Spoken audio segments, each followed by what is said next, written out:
Welcome students, हम बात करेंगे पीस वाइज लीनियर रिलेशंस की। मतलब हमारे पास, जैसे हम जानते हैं कि बाइनरी रिलेशंस क्या होता है कि दो सेट्स के दरमियान जो कार्टेशियन प्रोडक्ट है उसके सबसेट्स को हम कहते हैं। ठीक है, तो अब हमारे पास अगर एक फंक्शन है ऐसा, ठीक है, जो कि एक्स के एलिमेंट्स को मैप करता है वाई सेट्स के ऊपर, ठीक है, लेकिन इसमें जो प्रोसेस है वो हम इस तरह से अगर डिफाइन कर रहे हो कि मैं यूं कहूं कि फंक्शन जो प्रोसेस करेगा x-2, अगर हम x जो है वो 4 से ग्रेटर पुट कर रहे हैं, ठीक है, और 2x-6 के जरिए ऑपरेट करेगा अगर हम x जो है वो 4 या 4 से लेस लिख रहे हैं। तो इस टाइप का जो हमारा ये रिलेशन होगा, फंक्शन होगा, ये लीनियर है क्योंकि इसमें वेरिएबल की पावर 1 है, ठीक है। लेकिन इसमें अगर आप देखें तो ये दो अलग लाइंस को रिप्रेजेंट कर रहा है। ये एक अलग लाइन है, ये एक अलग लाइन है, ठीक है। इसका ग्राफ अलग बनेगा, इसका ग्राफ अलग बनेगा, लेकिन ये एक पॉइंट पर मीट करेंगी। जैसे अगर फर्ज करें मैं x-2 के ग्राफ को अगर कंस्ट्रक्ट करता हूँ, ठीक है, तो मेरे पास लाइन कैसे बन सकती है। देखें, अगर आप f of x is equal to x-2 है, अब इसमें x 4 से ग्रेटर पुट करना है। मैं इस पर सपोज करता हूं अगर मैं x 4 लिख देता तो मेरे पास क्या आंसर आना था। जारी बात है कि f ऑफ 4 जो है वो 2 के इक्वल आना था, ठीक है।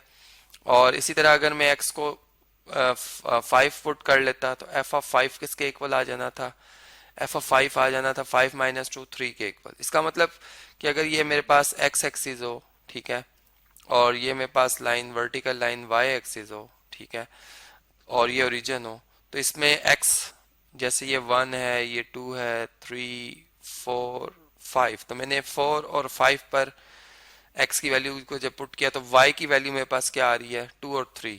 फर्स्ट करें ये 1 है, 2 3 4 5, तो यहाँ पर 2 आ रही है वैल्यू 4 पर और 3 वैल्यू आ रही है 5 पर, ठीक है। इसी तरह अगर 6 लिख लेते हैं तो 4 आ जाएगी, 6 पे 4 आ जाएगी। मतलब लाइन मेरी इस तरह से बनेगी, ठीक है, स्ट्रेट लाइन बनेगी।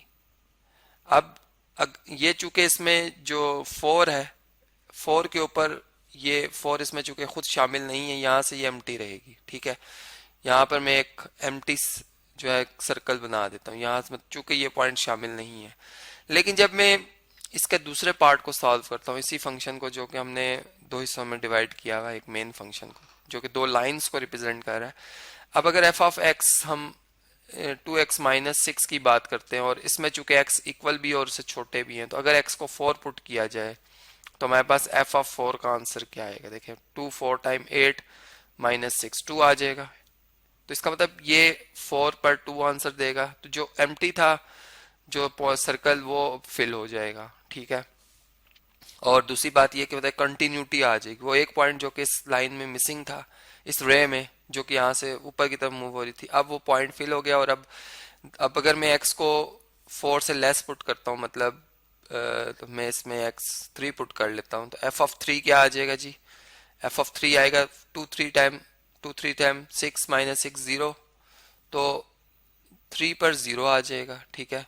इसका मतलब लाइन ने यहाँ पे 4 पे अगर 4 पे अगर 2 थी तो 3 पे क्या आ जाएगी, 1। लेकिन इसकी डायरेक्शन अब जो है वो चेंज हो जाएगी, ठीक है। मतलब कंटिन्यूटी तो है, लेकिन ये इस तरह से कंटिन्यूटी की एक एक लाइन नहीं बनेगी, एक स्ट्रेट लाइन नहीं बनेगी, बल्कि एक दूसरी लाइन बन रही है जिसकी अपनी एक स्लोप है, अपनी एक डायरेक्शन है, ठीक है, जो कि आप देख सकते हैं, आपको एक डिफरेंट स्लोप नजर आएगी। अब इसमें अगर हम f ऑफ x ही में जो कि 2x-6 है कुछ और वैल्यूज पुट कर लें, जैसे 2 पुट कर लें x को, तो फिर इसमें हमारे पास f ऑफ 2 का आंसर 4 -2 आ जाएगा, ठीक है। इसका मतलब कि 2 पर ये लाइन -2 तक पहुंच जाएगी, ये -1 है, ये -2 है, तो ये 2 पर ये -2 पे आ जाएगी, लाइन इस तरह से मूव होगी, ठीक है, ये इस तरह से आ रही है। और इसी तरह अगर मैं फर्ज करें 1 लिखता हूँ, तो ये 1 पे अगर आप देखें तो -4 हो जाएगी, तो ये देख सकते हैं कि 1 पे ये -3 -4 हो रही है। इसी तरह अगर 0 लिखा जाए तो -6 हो जाएगी, तो -6 जो है वो यहाँ पर है इस तरह से। तो ये लाइन इस तरह से मूव हो रही है, ठीक है, ये आप देख सकते हैं। तो ये आप इस किस्म का जो हमारा ये फंक्शन है इसको हम इसीलिए linear piecewise continuous function कह रहे हैं, क्योंकि इसमें ग्राफ जो है वो लाइंस बनती, दो लाइंस बनती हैं, एक इस पार्ट को रिप्रेजेंट करती है, एक लाइन इस पार्ट को रिप्रेजेंट करती है, एक लाइन इस पार्ट को, लेकिन ये कंटिन्यूस ग्राफ है। मतलब देखें ओवरऑल ग्राफ कंटिन्यूस है, कहीं पे गैप नहीं आ रहा, ब्रेक नहीं आ रही। ठीक है, अब इसका यूज क्या हो सकता है? देखिए मैं यूं बात करता हूं कि एक कंपनी है, ठीक है, जिस वाटर सप्लाई कंपनी है, ठीक है, उसने एक बिल बनाना है, ठीक है, उसने जो चार्जेस थे, मतलब उन्होंने ये देखा कि प्रॉफिट जो है अर्न करने के लिए उन्होंने कहा कि अगर हमारा जो वाटर है जो कि गैलन्स में आ रहा है, ठीक है, अब उसमें जो लीटर वाटर है 50 लीटर से या 50 लीटर होगा, तो हम कॉस्ट के लिए जो फार्मूला बनाएंगे वो ये होगा कि 150 प्लस उसमें 0.45 टाइम्स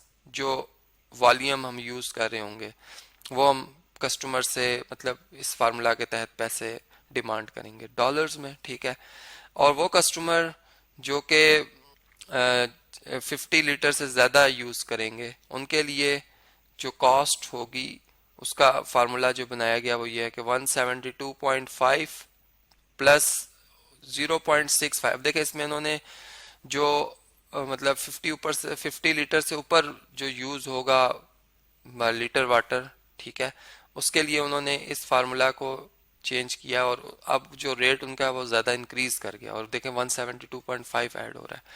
अब इस तरह के प्रॉब्लम से निकलने के लिए अगर फर्ज करें, मैं यूं बात करता हूं कि एक कस्टमर जो है वो 83 लीटर्स, ठीक है, किलो लीटर्स बल्कि, ठीक है, ये किलो लीटर्स को रिप्रेजेंट कर रहा है, ठीक है जी, किलो लीटर्स। अगर वो 83 किलो लीटर्स जो है वो वाटर जो है वो यूज करता है, ठीक है, कंपनी से डिमांड करता है, तो उसका बिल कितने डॉलर्स आएगा। अब अगर हमने इस चीज को देखना हो, देखें पहले इस फंक्शन को मैं क्लियर कर देता हूं कि ये फंक्शन कैसे बना हुआ है। ठीक है, इसमें सी ऑफ हम यूं कहेंगे कि वी है ये, ठीक है, सी फंक्शन है कॉस्ट का जो कि वी वेरिएबल के ऊपर डिपेंड कर रहा है। इसको हमने दो हिस्सों में डिवाइड किया हुआ है। इसमें ये 150 प्लस 0.45 टाइम्स वी इस पे प्रोसेस करेगा जब वी हमारा क्या होगा वो 50 या 50 से लेस होगा किलो लीटर्स में। ठीक है, और ये formula 172.5 plus 0.65 times V minus 50 इस असूल पे या इस प्रोसेस पे वर्क करेगा जब वी जो है वो ग्रेटर देन 50 किलो लीटर्स होगा। ठीक है, अब देखें इसमें हमें ऐसा ये मसला नहीं है कि अब वी अगर 83 वो कह रहे हैं किलो लीटर्स, तो अब हम क्या करें। अब ये चूंकि ये हमारी हेल्प कर रहा है, ये कंटिन्यूटी यही शो कर रही है कि आप अब इस प्रोसेस से मतलब वैल्यू निकालेंगे। आप देख सकते हैं कि जब हम कॉस्ट 83 किलो लीटर्स के यूज ऑफ वाटर की निकाल रहे होंगे तो हम इस फार्मूला को यूज करते हुए 172.5 प्लस 0.65 वी, मतलब 83 में से अगर आप 50 माइनस करें तो 33 आता है। ठीक है, 33, और अब 33 को अगर आप 0.65 से मल्टीप्लाई कर लें, ठीक है जी, 33 मल्टीप्लाई बाय 0.65 और 21.45 आ जाता है। ठीक है, जबकि इसमें आप 172.5 मजीद ऐड कर लें 172.5, तो ये बिल बन जाएगा 193.95 का डॉलर्स में। ठीक है जी, अगर हम डॉलर्स के हिसाब से हमने ये बनाया हुआ फार्मूला, तो इस तरह से ये जो यूज है इस चीज का कि हम कैसे पीस वाइज जो ये कंटिन्यूस लीनियर फंक्शन है इसका इस्तेमाल कर सकते हैं।